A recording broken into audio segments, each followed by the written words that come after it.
was ending, 6th grade was coming to an end, and I was still the undisputed badass of Christian elementary school. Back then, most of my friends went to public schools, so I was hip to the latest cuss words and slang, which earned me mad respect on the playground from my sheltered Christian classmates. I was also the only kid to not get into 1, but 3 fights at school without being expelled. Then one recess, my undefeated record came crashing to an end. It started with Daniel Crisatelli shanking a football kick that hit a spoiled 5th grader named Aaron Hyman. Aaron scooped up the ball and kicked it into the kindergarten playground. I ran behind him and put him in a full Nelson. Listen here, you little shit. You get our ball right now, I'm gonna put you to sleep. Aaron didn't say a word. He just lifted a clenched fist into the air, swung it straight down, and smashed my left nut against my inner eye. I quickly let him go. My nuts slithered into my stomach. I almost dropped to my knees. I hobbled after him, yelling, "I'm gonna pound your face in! You're dead! You hear me? Dead!" As I walked to the lunch tables, my entire lower body was numb, and I felt my left testicle inflating fast. I was sure it was gonna pop. I strutted over to Aaron's table and tried to redeem my badass image by knocking his hat off and filling it with chocolate milk. But I knew nothing could compare to the damage he had done. If we were fighting a war, Aaron had just dropped a nuke right under the capital of my crotch. I went to the bathroom to assess the damage. I stood at a urinal and unzipped my pants. I almost fainted. I held the divider to keep from falling over. My left nut was now the size of a full-grown avocado. My once wrinkled sack now looked like it was in its 3rd trimester and about to give birth. I zipped myself up and walked towards the nurse's office. On the way, I debated whether to tell her I got hit in the nut or the testicle. God, I hope she doesn't ask to look at it. I opened the office door. The chalky-faced nurse looked up from her desk. "Miss Tyler, I had an accident on the football field today. I need to go home." "Okay, what kind of accident? Are you bleeding? Did you break something?" No, not really. I think, my ball exploded." She raised an eyebrow. "What do you mean your ball exploded? Like football?" No, I put Aaron Hyman in a headlock and he punched me in my left testy. It's swollen, it's huge. I need to go home." "Oh, well, I'll call your mother right away. Do you want an ice pack?" I sat there, eyes closed, a blue polar bear ice pack pressed to my crotch, as teachers and school staff passed me by. My mom picked me up an hour later. "So you got punched in the balls, huh? You need to go to the hospital?" My mom said as she buckled up her seatbelt. "I don't know." I looked out the window. "I just want to go home."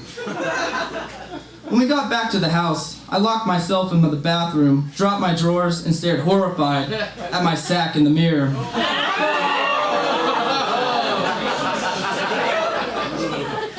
My mom pounded on the door.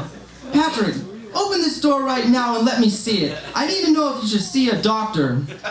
"Go away, Mom. I'm not showing you my freaking balls, okay?" "Patrick, I'm telling you right now, you unlock this door, you're grounded." I put my boxers on, unlocked the door, and let her in. "Well, let me see it." My mom adjusted her glasses at the tip of her nose. If the pain wasn't bad enough, now I had to let my own mother inspect my goods. The situation felt so wrong. I slowly reached down and lowered my tender gourd out the bottom of my boxers, careful not to reveal my shriveled 3rd arm. She bent down, squinted, and jumped back. "Oh dear God!" I quickly covered myself. "See, that's why I didn't want to show you, Mom. It's just really swollen, that's all." "Swollen? Patrick, that thing could burst any second." "Get in the car. I'm taking you to the ER." We entered the hospital. My mom pulled me towards the checking counter. A clerk in a purple sweater asked what brought me to the emergency room. I stared at the ground with my hands in my pockets. Well, go on, tell her. My mom elbowed my ribs. I let out a deep breath. I got punched in the nuts, and now the left one is really swollen. I mean, I can feel my heart beating in it. Oh, yes, I'm sure.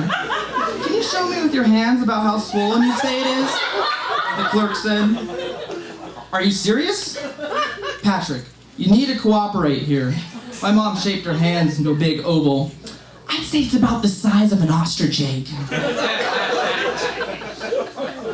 A nurse took my mom and me into a room. A gray-haired doctor walked in shortly after. Hello, Patrick? Hi, my name is Dr. Look. We shook hands. She sat on a spinning stool and peered down at her clipboard. So, I see you received a blow to the scrotum and have ruptured a testicle? I'm not sure what you mean by rupture, but yeah, it hurts. Okay, well, go ahead and remove your pants so I can take a look. Seriously, Mom, can you wait outside? This is weird enough without you in the room. I unbuttoned my shorts. Oh, calm down, I'll just turn my head. She faced the wall. I know this must be terribly uncomfortable for you, but don't worry, I'm a doctor and very familiar with the male anatomy. Yeah, I bet you are, you old meat gazer. As I slid my boxers to the floor. Okay, you're gonna feel a little pressure. She snapped on some latex gloves. Let me know if it hurts. She cut my scrotum and squeezed. Okay, yeah, it hurts. I cringed and crackled on the white wax paper. Okay, just relax and breathe. She brought her face closer to my package. She continued to squeeze. I continued to squirm.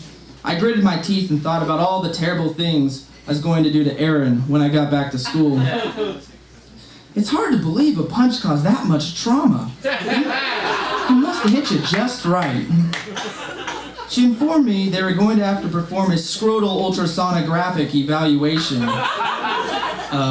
What? I asked.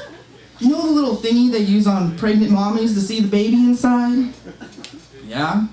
Well, it's basically the same thing, except we'll be using it to look inside your testicle. It was late into the night when my mom and I entered the ultrasound center. I was just nodding off when a gorgeous young brunette greeted us with a big smile and even bigger boobs. Hello, are you Patrick? She asked. I nodded.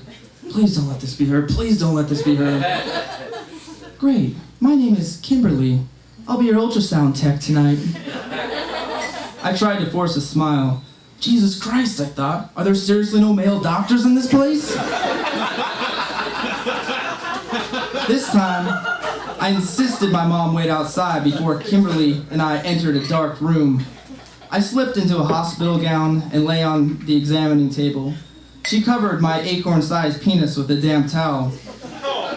I had dreamt of lying next to a beautiful woman, my package in her hand, but I never imagined it to be anything like this.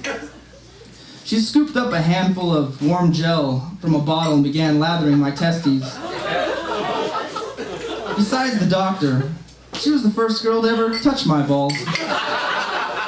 She was gentle and it actually felt good. So good that my little acorn sprouted up and the towel on my crotch grew into a teepee. I sunk my teeth into my lip.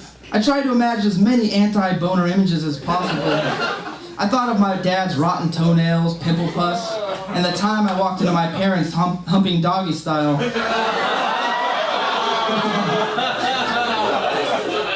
Until the little tent finally laid flat. She pulled out what looked like a detachable shower head and pressed it on my balls. A glowing gray orb of spaghetti appeared on the screen. My ball had been reduced to a clump of pasta. She delicately walked the shower head over every wrinkle and curlicue of my bulbous sack. When she finally finished, she wiped me clean and sent me on my way with a smile and a handshake. I felt like a used whore. After reviewing the ultrasound results, the doctor said that my testicle was indeed ruptured and required immediate surgery. The operation involved sticking a tube into my nut and draining the hemorrhage.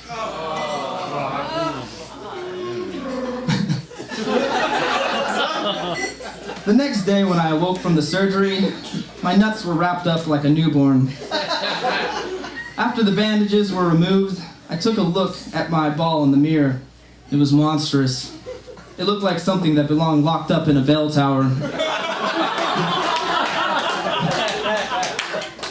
When I returned to school, word had spread and my friends had been busy working up great nicknames to greet me with, such as King Plum Nut, Busted Balls, Quasi Scroto, Lump Nasty, and of course, the Swollen One. At first I was insecure of my lumpy nut. It wasn't until a high school physical, that I grew more comfortable with it. The doctor finished most of my routine checkup, and I feared the upcoming testicle check. When he finally cut my nuts and told me to cough, I said, "In case you haven't noticed, my left nut is kind of busted." He gazed at it close, gave it a firm squeeze as if trying to determine if it was right. He looked up with a smile. "Hey, it don't look half bad for a busted testicle. Believe me, I've seen my fair share, and it really don't look that bad." The doctor's encouraging words helped me to embrace my nut. By the time I was out of high school, I was more than willing to tell its story. My friends speculate about its appearance as if it were Bigfoot or the Loch Ness Monster. And I really wouldn't have a problem showing them, but there's something beautiful about its mystery, like a wrapped gift under a Christmas tree. When people ask what it looks like now, I just laugh and say, well, you can hardly tell the difference when it's cold, but in a hot shower, when it's warm and hanging loose, it kind of looks like a sack of peas. The only time I feel self-conscious about it now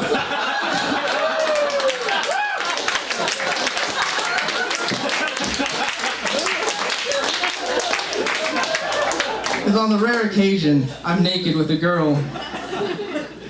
I always feel the need to explain that I don't have testicular cancer. But I've yet to mention it. I just let them grope or gawk at it and think to themselves, something's not right here. I wonder if I should say something. But they never do. Thank you. A big hand for Pat.